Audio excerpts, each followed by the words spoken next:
You're still watching the Signature Show.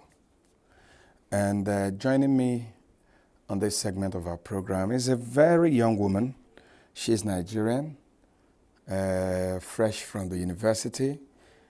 And she just came out with a very fresh and hot new book. It's called Nigerian Men Will Stain Your White. My pleasure, and I must add, privilege to welcome to our program Alexandria Humphrey. Alexandria, welcome to our show. Thank you for having me. Yes, Nigerian men will stain your white. Are we that dirty? That if we come in contact with a woman, we are going to stain their dresses? Okay, so it's an expression. Oh, an expression? Yes, in lingua, like slangs now, it actually means that they will embarrass you, not Really? literal staining. Are we that bad? You guys can be at times. Oh, really? But then the title of the book stems from the main character. Without reading it, you might think, oh, it's just land as all Nigerian men. But the main character of the book is Ghanaian. Oh. So that's why the Nigerian is there. But she Okay. has an experience with Nigerian men. And her friends too also. Okay, is this your first book? Is this your first romance with writing? I've been writing for a while, but this is my first officially published book. Others were just on blog sites, just little stories here and there. So, were you writing to make some money? I was writing for fun then. I didn't even think of the idea of money. Okay. I remember then my mom used to always shout that why am I wasting this talent? That if I'm not writing to sell, I should stop writing. It was always like, she'd be like, why not do it as a career than just wasting your time writing? So I want to believe that in the university, maybe you read English or literature? No, I did sociology. Okay. So let's talk about it. At what point in your life did you notice that you had this talent to write? Okay, I first wrote in primary 5. Primary 5? Yes. But then it was serialized after kids' novels, like the usual stories you'd have read then at that age. So what I did was, we had a lot of A4 paper at home. So I cut them into like rectangles. Then I made use of the stapler and I stapled them together and I wrote. So obviously I couldn't write for all of them, so I wrote the first copy. Then my siblings helped me reprint them with hand because we couldn't get access to a photocopying machine. And I went to school and I just shared it to people. And my mom came back and she was so pissed. Why? Why did you just share it that you'd have sold it? Oh my God, at elementary 5. Okay, so it was an early thing, you know. Yes. So all these years, from primary 5 to secondary school to university, it was a passion that you just continued with. Yes, most especially during secondary school. I had like a book I would just buy. I would design the cover myself, paint on it, like ideas that just came to me. Then I would start writing during my free time. Especially doing assemblies, like on Friday we had these very long assemblies and I'd always carry my book because we sat down on Fridays. And while the assembly was going on, I would just be writing down something. So what I usually did was, the books were available for anyone who wanted to read it. You just gave them? I just gave it out. What kind of feedback did you get? They're pretty nice feedback, but at that point in my life, I was influenced more by foreign authors.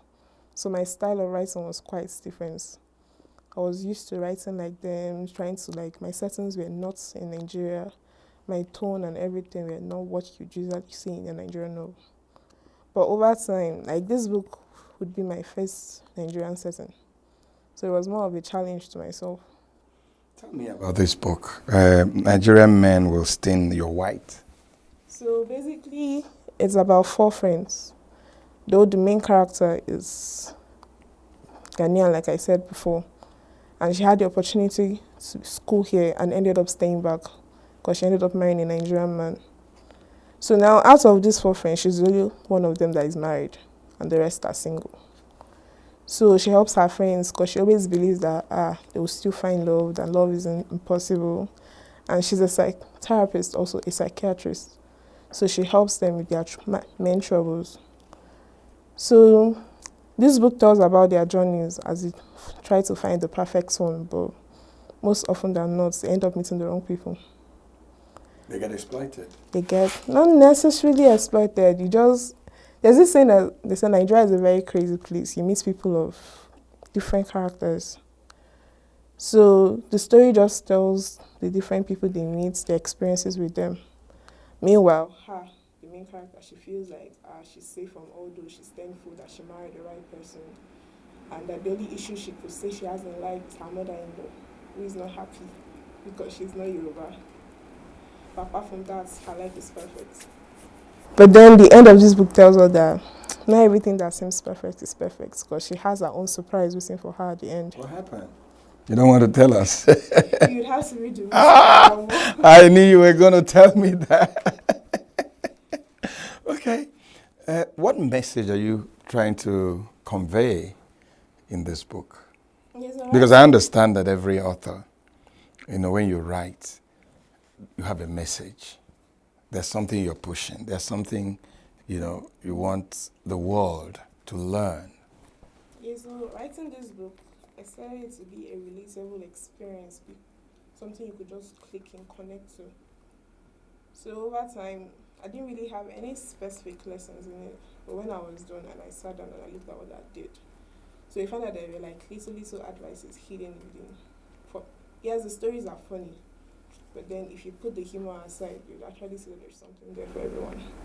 People might say it's a feminist novel, it's for women alone, but I don't think it's for women alone. Any gender can read it. And learn something from it. Learn something from it. I see it's not such a big book. It's about 148 pages. Yes, so maybe it's intended that I can just spend an evening and run through it. Because we deal a lot with attention. Like, the span of attention now is quite low. So most times, I like to read too, but there's how big a book will be, and I'll feel discouraged. You get very discouraged. And especially a lot of people are busy, we don't even have the time. So I wanted something to be like a quick read, but at the same time... So it was intentional? It was intentional. Because most times we try to elongate novels and we end up going away, deviating from the points. That's why you see books, you're running around in stories, they spend 10 pages describing an environment, and you're wondering, is this really what I'm here to read?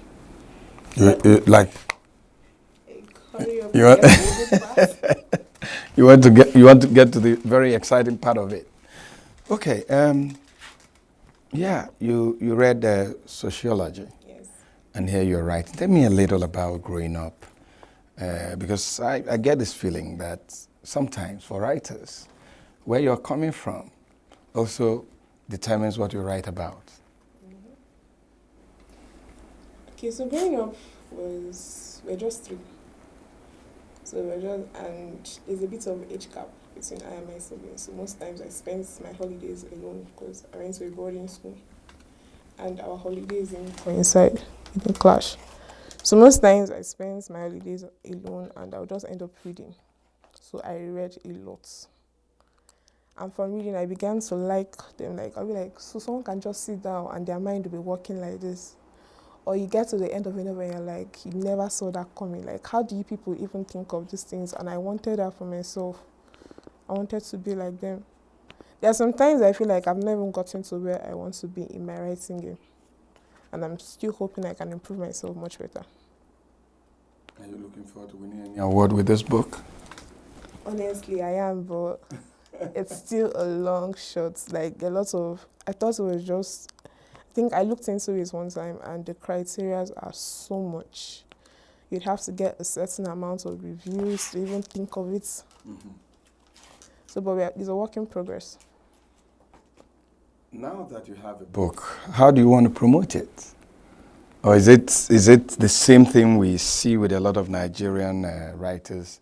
You just publish a book and you dump it, and there's no effort to make sure that people get to... So we live in a digitalized era right now. Everything is social media. Yeah.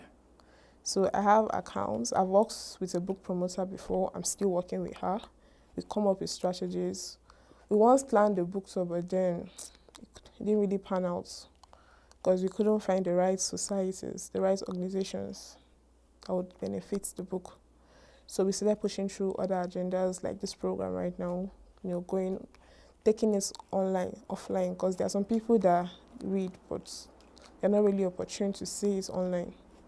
So we're exploring other avenues, making posts, sponsored posts, running ads, pushing the word. Also, another key factor is putting your book out in bookstores. Because you might want to do it as a one-man show, so that everything, the whole commission will be with you, but it's not possible. Because when the stress of delivery, logistics comes in, I say that you can't do this alone. So you're collaborating? So yes, I'm collaborating with bookstores too also. There are some in Lagos, I have in Abuja, in Port Harcourt, Uyo, and here in Enugu. So how is the book doing? It's doing quite well. Like I just sent off new copies just last Thursday. Like I got an email that the ones they had were finished, so they needed more. And currently I'm also speaking with someone to negotiate the amount of copies they'll be receiving. That's quite interesting. When I read the book, I saw that a lot of contemporary issues we see every day, like side chicks, my guy, stuff like that. It's today's society, the way we live, the things we see, the things that happen around us. Was it part of what influenced your story? Yeah, like I said, I wanted it to be very relatable. Okay, so I got this idea as far back as 2022, but I didn't write it down because I didn't have the time. I think we were on strike then, a very long strike. And I found myself in a group chat where people were just talking about experiences. Then later on, I stumbled across a page on Instagram. I think Lagos Wild Nights or something like that, where people would just narrate the date experiences they have. And I'm like, this would actually be a fun idea to write about.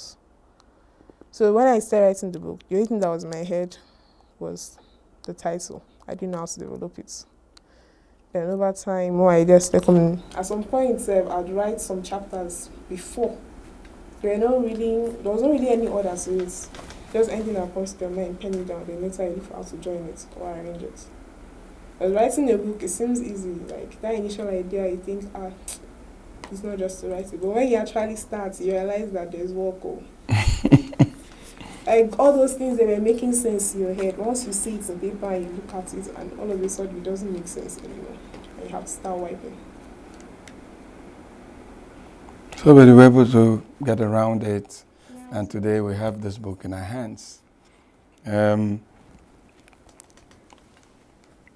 Tell me, a lot of young people don't read anymore. I mean, you're young, so do you have, ideas why this is happening? A lot of things have taken over. Did it dissuade you when you were trying to write this book, or it was like, maybe with this, a lot of them want to read? Okay, so initially, like I said, this was a challenge to me to explore the Nigerian setting. So I had planned it to be an ebook. Okay. I had no mind of printing. Okay. But then I got in touch with a book promoter, and she was my coach also. So she read the book and she's like, promoting this book as an ebook won't work. Because this is a story that needs to be seen and not just read. So she encouraged me to print it. I shouldn't think of, what if it doesn't sell, what if people don't read it? That as long as there's an audience, there will surely be a market. You might think people don't read anybody, the world is a vast place. You can't account for everybody. Somewhere out there surely still reads books. So sometimes I wonder, someone told me that social media is the good, the bad, and the ugly. Is it possible that social media is eroding, into interest in books? It's quite possible because amongst young people now, I think the A game now is content creation and influencing. That's what everybody is trying to do. So within the time to create content, to edit, post, engage, you find out that most people don't even have time for this. And another factor is people still read but no longer hard copy. Most people now are into ebooks, something that I can just carry in my phone. Imagine having to log around a book every day. This is small, imagine bigger ones. It's going to be quite stressful. So is this book online right now? It's online also. So people can buy it online? Yes. Where? Okay, so there's this platform for ebooks. It's called Seller. So a copy is there, you pay, and it gets downloaded straight to your phone. Are you on Amazon? It's also on Amazon, but I don't know, currently Nigerians can't access Amazon that easily. So it's on Amazon for UK and US citizens. Congratulations. Congratulations. So, as we round off, when you look at other young people, do you see yourself like a role model? I would always Like say someone this they though. could look up to? Role models are nice, but then it's always better to be yourself, like be your own role model. Think of that life you'd want for yourself and imagine you achieving it. Because you might pick this person to be your role model, but that's just what you're seeing on screen, on camera. You don't know what's behind. So I'd always say be your own role model. Don't look up to anybody.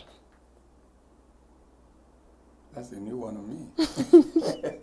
Because I remember not too long ago in an interview, I was speaking to one of our iconic actors, and he did advise that in whatever you do, you needed a role model. You needed someone to look up to. So you're coming from... Maybe in the early stages of life, as you grow up, You need to define your... you need to define your own self, because you looking up to a role model, you try to define your life according to that person. And most times you end up deviating from yourself.